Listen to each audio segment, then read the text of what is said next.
Everyone, welcome back. Same question, how's everyone doing?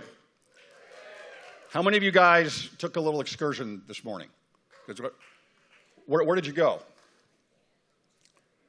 Up the wharf? Okay, where else did you guys go? Did you guys actually hop off or did you just stay on? You stayed on, okay. So the hop on bus tour, yeah, okay. Anybody else, where'd you go? The Japanese gardens. I saw someone went to Chinatown. Okay, that's cool. Where else? Anyone else? Your attention, please.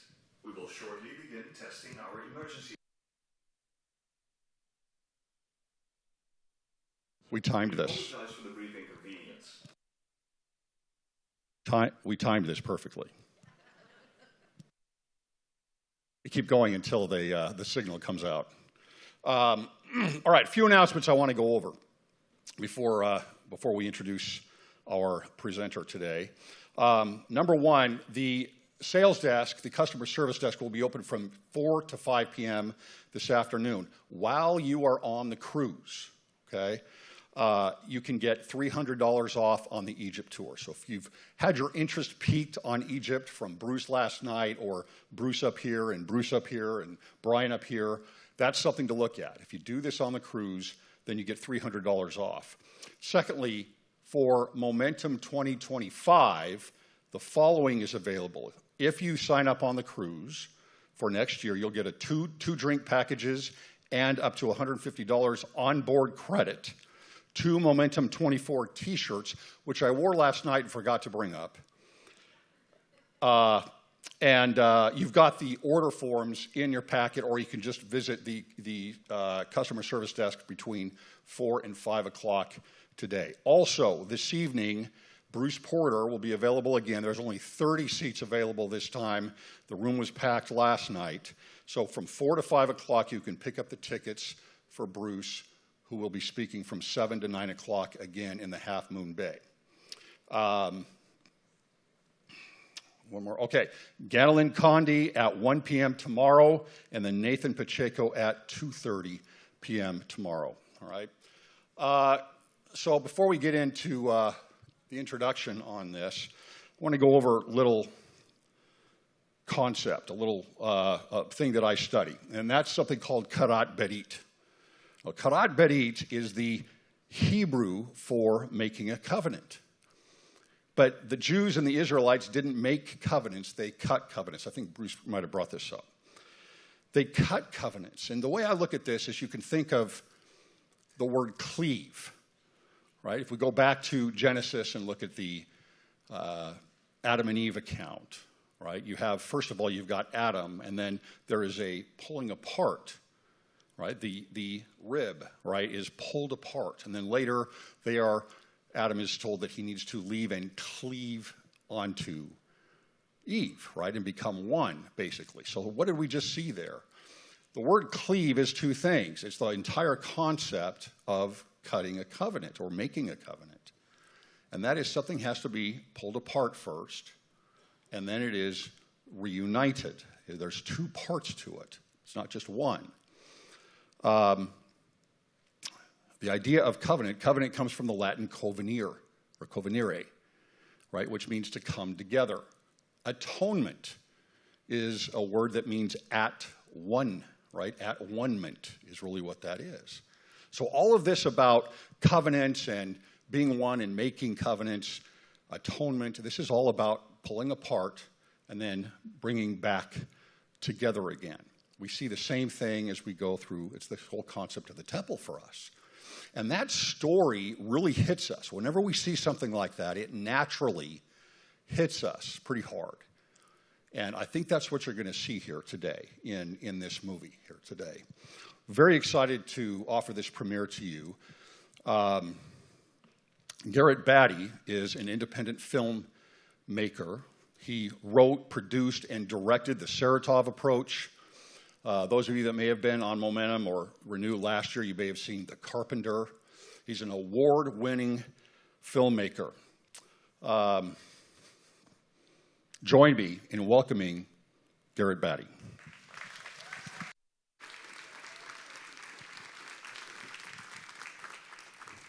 Thank you. Thank you very much, Greg. And thank you, Go and Do Travel. It is so exciting to be back. And they always do such a fantastic job, phenomenal job, Brian and Garrett and Rand and the entire crew, Savannah. And I'm always just thrilled whenever they call and say, hey, we're doing another trip. What are you working on? Would you mind showing it? It's very exciting. And so to be back is a thrill. So thank you very much. As Greg mentioned, I am an independent filmmaker. It has been my lifelong passion to tell stories through film. And I don't know, it's hard for me to relate to anybody who doesn't know what they want to do with their lives. Because I have always known that, ever since I can remember, that I wanted to make films and tell stories through film. And I feel like I've won the lottery to be able to do that for a living. I'm so grateful for that opportunity. Another passion of mine is the gospel. I was a missionary. I served in New York City back when big baggy pants were cool. And I remember serving in New York and thinking there's all these wonderful people. I'm just invigorated by big cities and people. And there was a missionary in my mission named Elder Majors. And Elder Majors, we were excited to serve together in New York City, the heartbeat of America. And he was reading and researched and said, hey, President Hinckley, when he was on his mission, they did a thing called street meetings. They would go to Hyde Park in England and set up a rickety old stool or stand behind a podium and hold up an image of a depiction of a gospel principle or of the Savior and teach to the passersby. And he said, I think we should do this. I think we should try to do street meetings in New York City. And our entire zone was we're crazy 19-year-olds. That'd be a great idea. That sounds real effective. And so he got us all excited. We went to a church and found an old, by the drinking fountains, you have those old little stools. And so we found this old rickety stool and carried that out. We grabbed a picture of the second coming, I think. Grabbed a picture, a painting of that, and walked out to the busiest street in Brooklyn and set the stool up there, set it up there, and then kind of gathered around and thought, okay, one of us has to get up there and preach. And so this is me as a missionary in New York City in one of the first street meetings of this dispensation, at least the 1900s. And he'd stand up and say, brothers and sisters of Queens, or brothers and sisters of Brooklyn, I'm here to share with you a message of the restored gospel of Jesus Christ. And some people would stop, and the other missionaries would wander around, and they'd start to say, hey, who's this guy? What's he saying? And maybe let's listen to him. And then, wait, when can we come by your house and teach you a little bit more? And so they would gather addresses and phone numbers, and most of the people, as you can imagine, kind of would walk by and kind of look and keep going. And, as I'm standing on the stool, I'm thinking, where are they going? What could be more important than this story? Where are they going? And just behind me, around the corner, was a movie theater. And they're going into the movie theater. And I thought, boy, wouldn't it be great, if we could get our stories in the movie theater? Then instead of walking by, they'd be paying $15 to go hear our stories. And so that's been my goal as a filmmaker, is to implement it kind of cross filmmaking and the gospel. I love the idea of trying to put faith-based movies into theaters. I'm going to try to click this one more time. Hopefully it'll register. Well, there we go. Okay, so that's what I've been doing for my career. I spent several years working for the church. When the church started producing content for YouTube, I was fascinated by the idea that we're taking gospel messages and condensing them into little, 3-minute Mormon messages. And so I produced Mormon messages for years for the church, and loved the idea of taking gospel messages and putting them in a place where an audience wouldn't typically expect that, but then hopefully they would receive that and get a little bit of a taste of the gospel of Jesus Christ. And to be able to do that in feature films is my passion. And so these are some of the films that I've produced and written and directed, and will continue to do that until movie theaters are no longer in business, which hopefully is never. So it's always a joy to go back to New York City with each of my films and premiere them in Times Square, not far from where people were walking by me at the time. And now I should say, hey, $15 gets you the story that I was trying to tell you 20 years ago. So it's always fun to do that. Okay, this film that we're going to watch today, this is called The Faith of Angels. And I'm so excited about this story. I have a great belief that miracles still happen. And I think sometimes in this day and age, the term miracle is, if we hear it on the news, it's used with a level of cynicism or a mocking type tone. This is a true story that took place in 1989, in a time when miracles were certainly talked about in a way that that was accepted and celebrated. This is a true story. We'll watch the movie, and then after the film, we'll do a little Q&A, and I've got I'll share some stories about making the film that will have meaning after you watch the film. Thank you very much for being here. Yeah, so my name's actually Michael Batty. I'm his son and glad to be.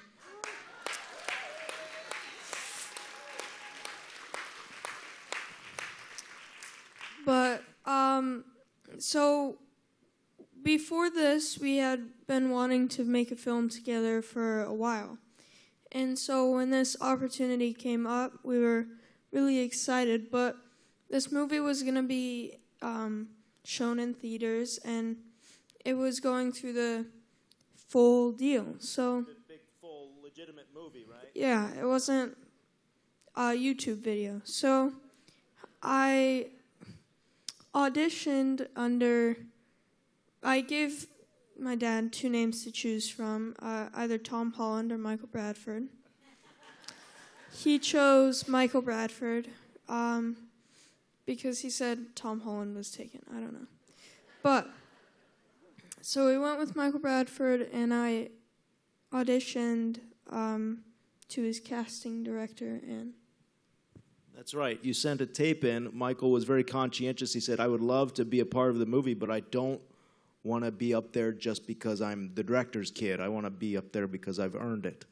And you absolutely earned it, Michael. He sent an audition in.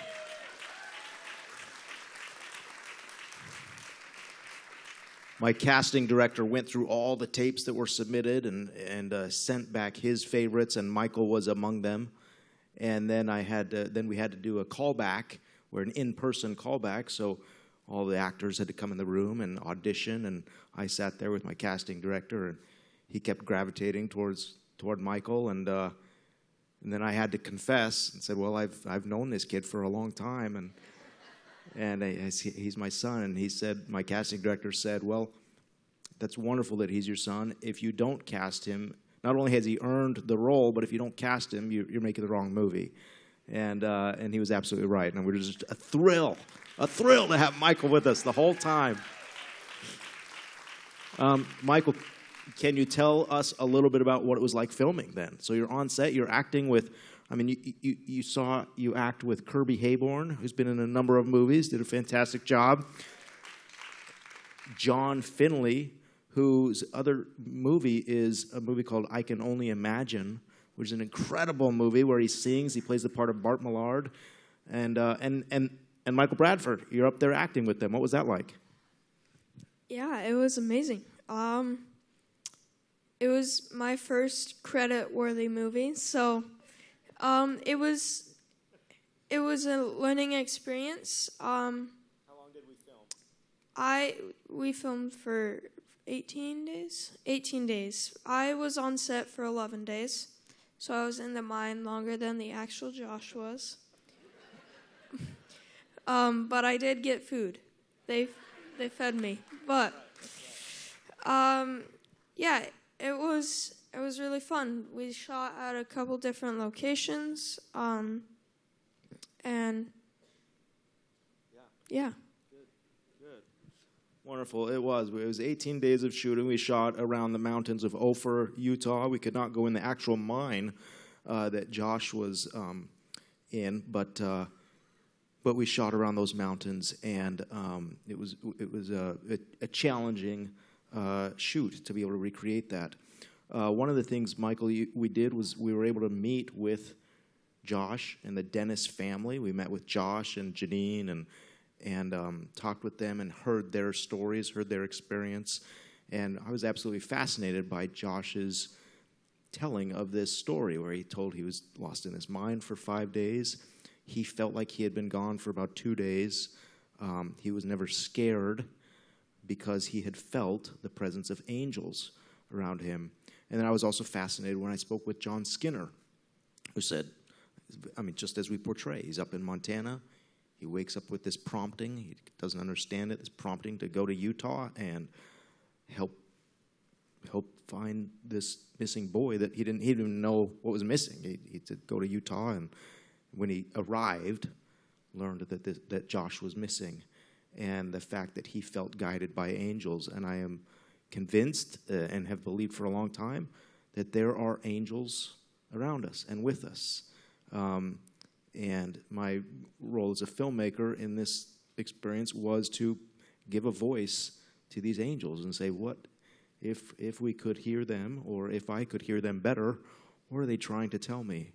And I think it's that they are trying to help me see God's hand in my life. God navigate these miracles and work these experiences that will increase my faith that we're okay. We're going to get through challenges, be it sad or difficult or hard or experiences or loss or health issues or whatever it is, or joys. I think that there are angels supporting us and championing our causes. And we attributed those to our descendants, our ancestors, those that have gone before us. And so we tried to hint at that in the movie, playing some of the angels as John Skinner's great-grandfather. As you saw in the news clip, that was true, that he's a superintendent of the mine. And then Josh's family, they talk about their little daughter having an experience with an angel that helped comfort her when she was lost. And I think that you don't have to talk to too many people to hear similar stories of feeling an angel or feeling a presence of those that have gone before us. I think that they have a very vested interest in our well-being. And I'll tell you, if there's ever a moment where we feel like we are losing momentum, I think we can take a second to think and ponder about the immense amount of people that have gone before us that are now with us, championing our cause and helping us to overcome these challenges.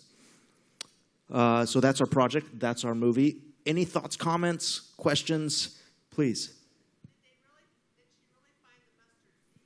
Did the mom really find the mustard seed? Do you want to talk about how the mustard seed idea played into this? Yeah, so that was really cool.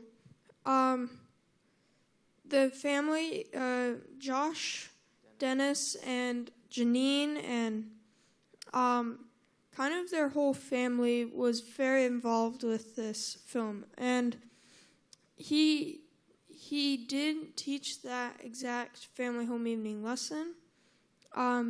He had the mustard seeds. We used the bag that he held all of the mustard seeds in. We did trade out the mustard seeds for little ones that he wouldn't.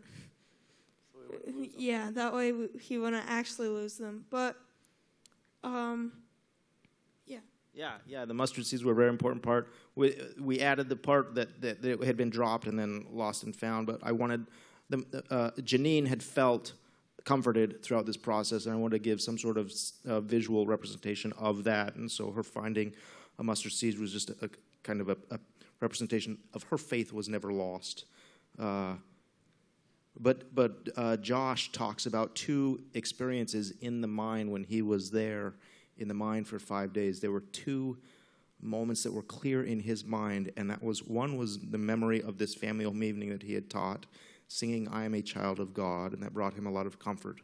And the second was this memory or this dream, this nightmare of him at a school cafeteria, just a mound of food, eating this food and waking up with that being a rock that he was gnawing on. And so we tried to represent those two things in the film. Great question. Yes, there's some questions on this row here. I'm 12, and I'm in 7th grade. We shot in September, so just 6 months ago, and Michael was 12, so we had to shoot this year. Otherwise, he'd be too old to play a 11-year-old. Yes.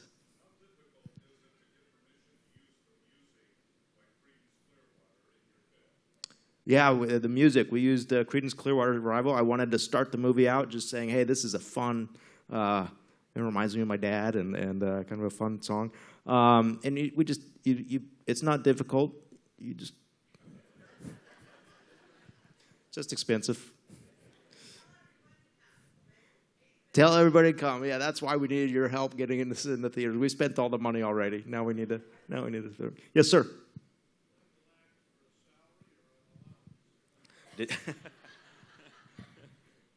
Neither. Wait a second. I acted for a salary. Yeah. Yes. Yeah. He did. He did, and he has a tough manager. But she's here with us too. So yeah. That's right. Yes. Thank you. Yes. Question here in the back.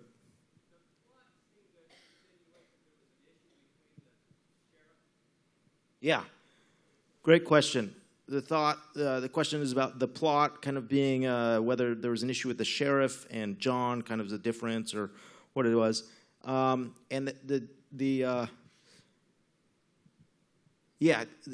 our sheriff has since passed away. We were never able to talk with the sheriff. Anybody that we spoke with really didn't understand why the sheriff wouldn't let John in the mine. And in fact, there were still very raw feelings about that. I mean, 35 years later, very frustrated feelings about why in the world the sheriff wouldn't let John Skinner in the mine. And as a storyteller, we had to figure out why. My goal was not to villainize anybody. The mine was our bad guy in the movie. The sheriff played a part of an obstacle. So we created his concern about safety and tried to justify why he would not have let John in the mine. But to this day, nobody but the sheriff understands why he wouldn't have done that. There's a question or a comment right behind you. John seemed to have a relationship with the angel in the hat. Yes. Yes, question was about John having a relationship with the man in the hat that represented this angel. So John's grandfather in real life was the mine superintendent and would take him in the mine as a 10-year-old kid and let him play around, and John would learn every nook and cranny of that mine. And so we tried to represent the grandfather, and you'll notice Chris Skinner, John's wife, throughout the film is doing family history, and who's your grandfather married to, and tracking family history. I think I think in real life and in the movie is the one that is immediately most in tune with what's going on, what John is discovering and learning for himself. So yes, the man in the hat represents John's great-grandfather, who was very aware of the mine. Yes, there's a question back here. Where is the real John? Well, Josh and John. Let's update them on John Skinner. You want to talk about that? Yeah, so while we were looking for locations to shoot, a couple 2 years ago, we drove up near Tooele in Ophir with a population of a grand total of 39 people. We drove up and we added 2 to their population. So we had somebody stop us and ask what we were doing there, and we said, oh, well, we're looking to film a movie and about a boy who gets lost and a guy who has promptings to look for him. And he goes, oh, you know who you should talk to? Well, John Skinner lives in that house right there. So, yeah, we got to learn. Yeah, that's right. Sorry, I didn't mean to cut you off. We did. They pointed us out to John Skinner. We tracked him down and went into his home, and he told us about the story. John lives in Ophir half the time and St. George half the time, and his home was just absolutely fascinating. He's just a collector and a finder of things. He has a wall full of glass bottles and that he's found throughout in the hills. He showed us the little gold nuggets that he had found while he was fishing. He showed us the little angel with the broken wing that he had found right outside the mine where Josh was, and all of these little tokens that helped him cling to his faith and try to process what he was going through at the time. So John is alive and well, and he and Chris have been very supportive of the movie. Josh Dennis, his wife was the one that originally reached out to me and said, hey, would you consider telling my husband's story? He was lost in a mine, and it was very, very interesting to me. He lives in Taylorsville, I think, or Kaysville, and is doing well. He's no trauma. They're both two of the most humble men you'll ever meet. Josh is a young, my age, and he's a stake president in Taylorsville, and he works for the church as a graphic designer. So we've been very grateful that they're willing to share their story. We have time for a few more. Yes.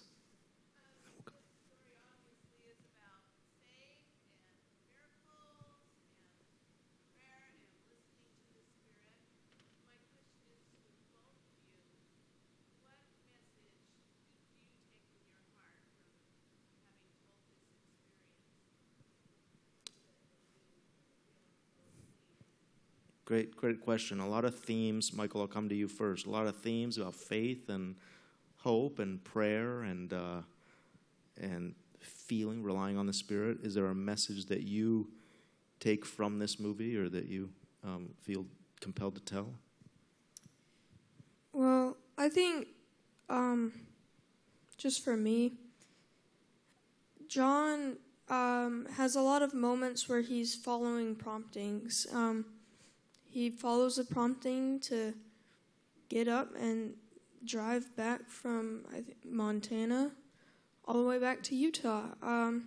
He has a prompting to go up at the mine and try and help, but there's an obstacle there, and he's prompted over and over to keep trying. And I think, as shown in the movie, just the fact that angels are around us, maybe giving us those nudges. John follows the prompting. In real life, he says, hey, there's 3 spots in my mind. And he was prompted to each of those 3, I think, and that's how I found Josh. So I think following promptings. That's a good one. Yeah, great thought. There are a number of different themes, and each time I watch it, it depends on kind of what my mindset is. I think I've made a 2-hour movie about family history, or a 2-hour movie about faith. But one of the themes that always gets me is there's the rescuers, Ray Guyman and Gary Christensen, the 2 rescuers played by Jason Wade and Ben Lomu. Those are the actual rescuers. They actually show up in the last scene of the movie. They're kind of the elderly gentlemen that are kind of gathering around Josh. Those are the actual Ray and Gary. And Ray gives a speech, and in that speech he says, hope breeds hope, no matter what.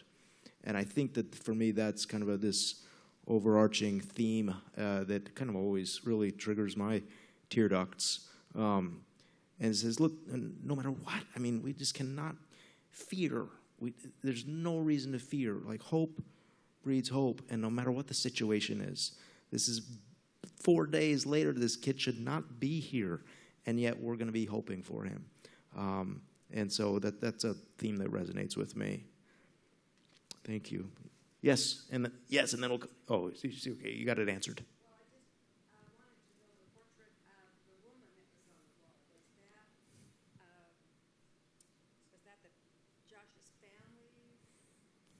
Yes. Yes, the question was about the angel, the woman that plays the portrait on the wall. Yes, and the camera they're planting their little seeds, and the camera tilts up to show the woman on the wall that Josh felt. And so, yes, we're playing that as, the Dennis family matriarch that is caring for both Josh when he was lost in the mine and Danny when she was, lost in the woods and just kind of there. And that's a shot that gets me every time when that camera tilts up and we see that. And I always think, I have a great-grandmother, and she is probably out there just rooting me on. And I think we all do. You had a question? Yes?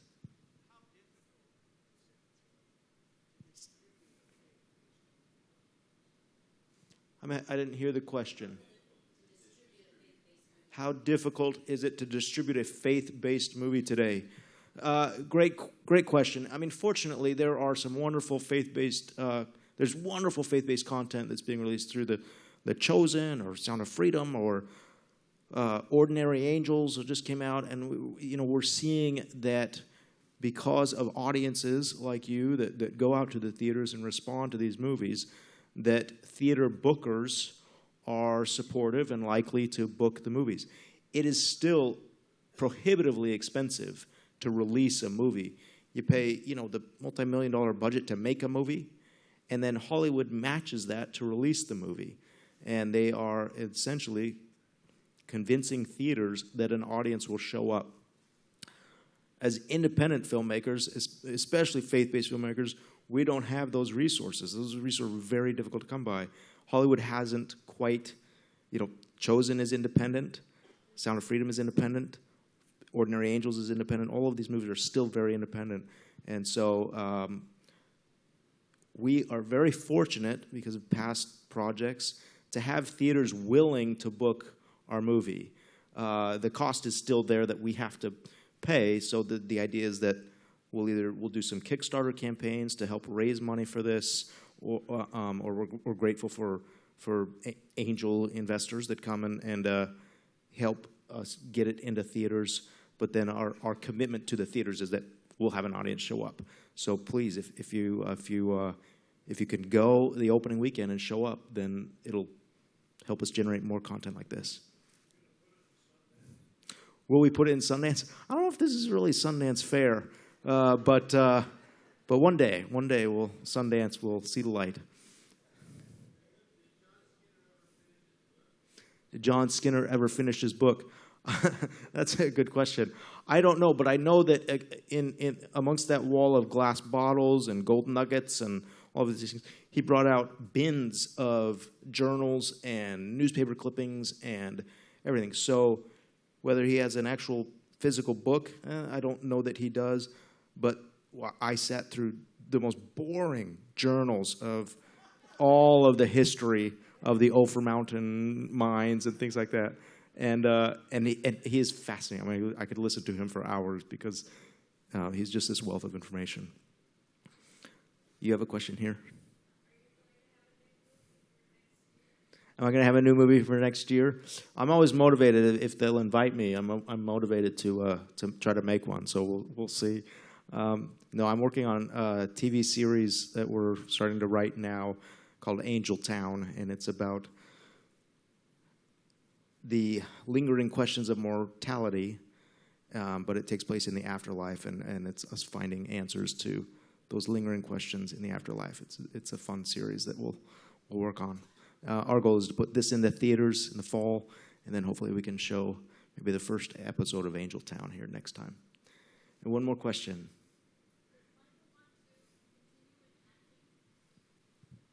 The question was, do I want to continue in acting? And the answer is yes.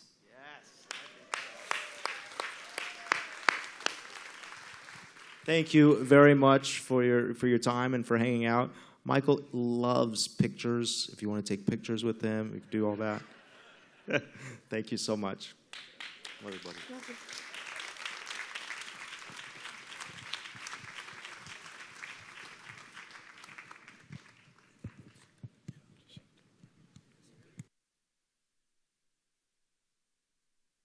right.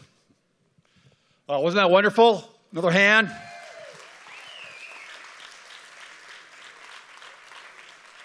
Thank you, Garrett and Michael. It was awesome. I'm always so impressed with something like this because you think of everything that has to go into this, right? You've got an idea, you get a story, you put together a script, you've got actors and casting and shots and cameras and equipment and the whole shebang. What's the audience going to, how is the audience going to respond to? And then to have something pulled together in the idea of what you want, right? And then putting it together, the actual film, and having a finalized product is just so impressive to me.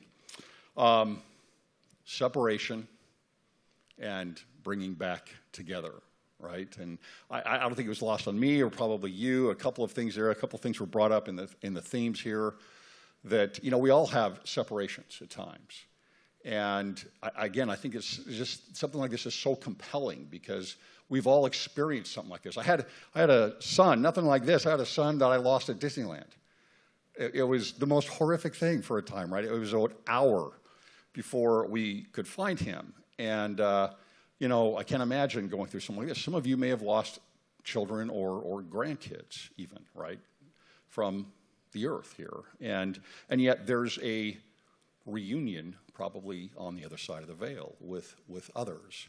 And then the other theme of faith. You know, some of us here in the room may have even lost faith at times. Or we know people who have lost faith. And yet there can be a separation there, and then there's always a hope where we have faith that you know, there is a bringing back together for those that may have lost faith. And just really appreciate the theme and the movie and what was put together here, and I think it really adds to our overall theme of momentum that we can carry forward. So thanks again, guys. All right, a few announcements again. I'm going to repeat these from what we had before the movie. Number one, the support desk is open from 4 to 5. It is currently 3:40. This is if you book on the cruise for Egypt, you'll get $300 off. For Momentum24, East and West, you will receive two drink packages up to $150 on onboard credit, 2 Momentum24 t-shirts, and $200 off on all other trips, any trip that you book. You've got order forms in your packets, or you can just go to the customer service desk on deck 3 and talk to them about the trips. From 4 to 5 also, you can get tickets for Bruce Porter this evening from 7 to 9, also in the Half Moon Bay conference room. And tomorrow we will have Ganelin Condi at 1 o'clock and then Nathan Pacheco at 2:30 p.m. So everyone enjoy the rest of your day and your evening and carry on the momentum. Thank you.